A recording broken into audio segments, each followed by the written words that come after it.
Hello students, in this lecture I will be also discussion about the flagella. Okay तो flagella है क्या, मैं इस लेक्चर में ये डिस्कशन करने वाली हूँ। तो फ्लैजेला का यूज़ बैक्टीरिया करता है। फ्लैजेला क्या है कि बैक्टीरिया सेल जो होता है, बैक्टीरिया सेल होता है उसके अंदर एक ऐसा स्ट्रक्चर होता है, बैक्टीरिया सेल है वो, उसके अंदर ऐसा स्ट्रक्चर दिखा जाता है, उसको कहते हैं फ्लैजेला। ओके, अब ये फ्लैजेला का यूज़ क्यों करेगा, बैक्टीरिया को मान लो कि यहाँ से यहाँ जाना है तो वो कैसे जाएगा, फ्लैजेला की मदद से क्या करता है, मूवमेंट करता है और उस जगह पहुँच जाता है। तो फ्लैजेला है उसका यूज़ होता है लोकोमोशन के लिए, यानी कि बैक्टीरिया को एक जगह से दूसरी जगह जाना है, इसलिए फ्लैजेला का यूज़ करेगा। तो फ्लैजेला अलग thread like helical shape structure wipe like. Okay, इसका स्ट्रक्चर फ्लैजेला का कितना है, कैसा दिखता है, हेल लाइक है और हेलिकल शेप का वो उसका स्ट्रक्चर देखने को मिलता है। It is a compose of the protein subunit is called as flagellin. Okay, ये फ्लैजेला है बहुत सारे प्रोटीन से बनती है, ये इस प्रोटीन से बनती है इसलिए उसको बोलते हैं फ्लैजेलियन। उसका डायमीटर होता है 20 नैनोमीटर और उसकी लेंथ होती है 50 to 20 माइक्रॉन्स। अब यहाँ तुम्हें दिखा गया है ये पूरा का पूरा स्ट्रक्चर है फ्लैजेला का है, उसको इस वाले स्ट्रक्चर को बोलते हैं फिलामेंट है। ये है वो फिलामेंट है। ओके, ये जो दिख रहा है उसको बोलते हैं हुक। अब इसके अंदर ये 4 टाइप के तुमको रिंग लाइक स्ट्रक्चर दिख रही है। पहली रिंग है वो एल है, दूसरी पी, तीसरी एस और चौथी एम। ओके, ये भी स्ट्रक्चर रोड शेप का ही दिख रहा है। अब ये जो पोर्शन दिख रहा है ग्राम पॉजिटिव में 2 रिंग होती है। ओके, ये जो एस और एम रिंग है वो ग्राम पॉजिटिव बैक्टीरिया के अंदर देखने को मिलती है, बट ग्राम नेगेटिव बैक्टीरिया के अंदर 4 रिंग होती है। ये 4 रिंग होती है, मीन्स के एल, पी, एम और एस, ये 4 रिंग किस में होती है, ग्राम नेगेटिव बैक्टीरिया के अंदर देखने को मिलती है। अब यहाँ स्ट्रक्चर है उसमें देखो ऐसे राउंड शेप के तुम्हें 2 लेयर मिलते हैं, उसको बोलते हैं आउटर मेम्ब्रेन, यानी या तुम्हें इसको प्लाज्मा मेम्ब्रेन बोल सकते हो, ये भी प्लाज्मा मेम्ब्रेन है। ओके, और ये जो प्लाज्मा मेम्ब्रेन है उसके अंदर थोड़ा स्ट्रक्चर देखो तो ये है पेप्टिडोग्लाइकन। ओके, और ये जो प्लाज्मा मेम्ब्रेन है उसके बिटवीन जो स्पेस दिख रही है उसको बोलते हैं पेरीप्लाज्मिक स्पेस।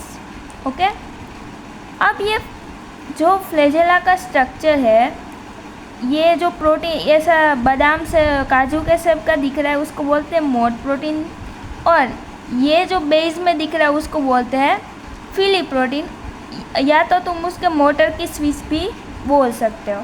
तो this is all have to structure of the flagella. अब फ्लैजेला है उसके अंदर मैंने बताया फ्लैजेलियम। फ्लैजेलियम क्या है, तो वो फ्लैजेलियम में 3 फ्लैजेलियम यानी कि फ्लैजेला है 3 कंपोनेंट से बनी है। कौन से 3 कंपोनेंट है, पहला तो है हुक, दूसरा है ये बेजल बॉडी और तीसरा है ये फिलामेंट लाइक में जो स्ट्रक्चर दिख रहा है। ये तीनों चीज़ों का कॉम्बिनेशन करके हमारा एक फ्लैजेलियम है वो तैयार होता है। तो देखते हैं कि 3 पार्ट कौन से हैं फ्लैजेलियम के। तो पहला है हुक। तो हुक कैसा होता है, हुक है वो शॉर्ट और ट्यूबुलर होता है, थिकेस्ट पार्ट ऑफ फ्लैजेला है।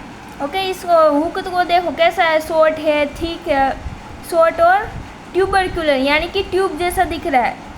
आफ्टर देखो थिक पार्ट ऑफ फ्लैजेला, सही बात है, देखो सभी स्ट्रक्चर में ये पोर्शन कैसा है फिलामेंट का, सॉरी हुक का पोर्शन देखो कैसा है, थिक है। ओके, उसका स्ट्रक्चर सबसे ज़्यादा थिक दिख रहा है। After it consist of the bezel body and filaments. अब ये हुक को किसको कॉन्सिस्ट करता है, फिलामेंट और बेसल बॉडी, यानी कि हुक है 2 चीज़ों को जोड़ के रखता है, एक तो है हमारा फिलामेंट और दूसरा है बेसल बॉडी। ओके, अब नेक्स्ट जो फ्लैजेलियम का कंपाउंड है उसको बोलता है फ्लैजेलियम, सॉरी बेसल बॉडी। तो बेसल बॉडी है, तो बेसल बॉडी है वो क्या है, separate through the basal plate. Okay, वो बेजल प्लेट से क्या होता है, सेपरेट हो जाता है। अब ये बेसल बॉडी है वो क्या है, देखो ये बेसल बॉडी है, सीरीज ऑफ रिंग्स है 4 रिंग इसमें दिख रहे, ALPS और M। बेसल बॉडी है वो 4 रिंग को जोड़ के रखती है, हाँ तो सही बात है, that is drive of the flagellin motor. Okay, और ये बेसल बॉडी क्या करेगी, ये फ्लैजेलियम मोटर है, ये फ्लैजेलियम मोटर जो है उसको क्या करेगी, ड्राइव करके रखेगी। इसमें देखो 2 पैर है, 2 पैर यानी कि 2 पैर है,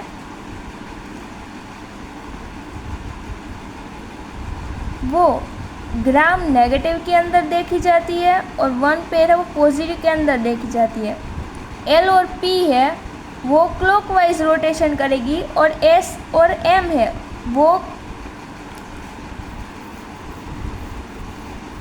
वो भी क्लॉकवाइज मोशन करेगी। S और M है वो भी क्लॉकवाइज मोशन करेगी। ओके, तो ये 2 पैर, ये 1 पैर है। ओके, ये जो रिंग है उसके बारे में बताया कि ये दोनों को रिंग को जॉइंट कर दो तो वो किस साइड से रोटेशन करेगी।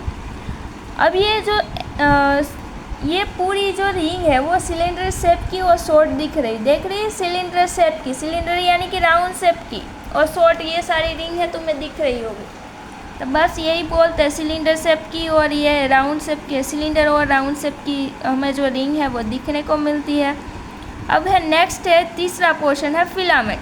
तो फिलामेंट क्या है, ट्यूबरक्यूलर है, ट्यूबरक्यूलर। ओके, फिलामेंट देखो ट्यूब जैसा दिख रहा है ना, तो ट्यूब जैसा है।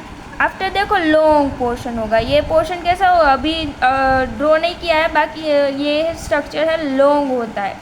ओके, तो कैसा होगा, ट्यूबरक्यूलर होगा, लॉन्ग होगा और क्या करेगा, रोटेशनल वर्क करेगा। रोटेशनल वर्क यानी कि रोटेशन करना, ये 2 टाइप से रोटेशन करता है, ये पहला तो है क्लॉकवाइज और दूसरा है एंटी क्लॉकवाइज। तो okay students, so in this lecture I will be also discussion about the ultrastructure of flagella, what is a flagella, what is the role of flagella, and how the flagella is consist of the 3 most important components and what is the work of it.